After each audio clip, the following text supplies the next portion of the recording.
Good evening. I'm back home and I make a vodka Caipiroska. That's because I've got no cachaca to make a Caipirinha with. So I'm going to start with my limes. Okay, I've got 3 limes which I'm cutting into wedges. They are going to go into my Boston shaker.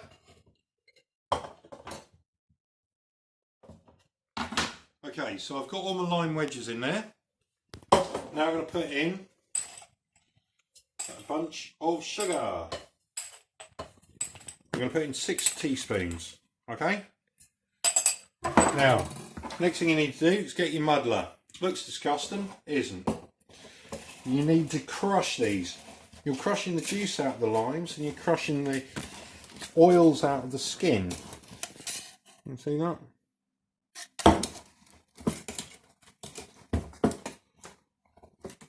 Because what we want is a nice flavour filled drink. Now you need to be aware that this is quite a strong drink to have because it's predominantly alcohol and lime juice and ice. But you know there's so much alcohol content in it, it's untrue.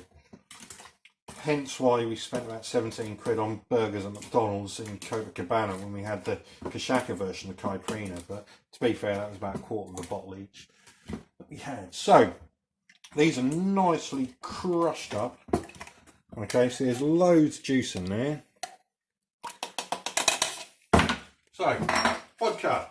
This is Smirnoff Blue, which I bought for my mum back in 1997. But she stopped drinking vodka, so I bought it back off her. So 4 shots. A little bit of ice. So I'm going to go for 7 pieces, just because I want my tray to be nice and level afterwards. Now, you can crush the ice beforehand if you like, but shaking these rapidly, it will crush itself. So just like Tom Cruise. I can't do that thing of tossing behind the back though. So here we go. So I've got a nice frost forming on the outside. See that? You'll have to forgive the state of my fingers, but I've been rebuilding some carburetors.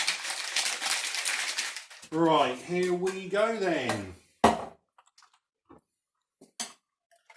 1 freshly made vodka Caipiroska. And it tastes great. And that is my 5 a day.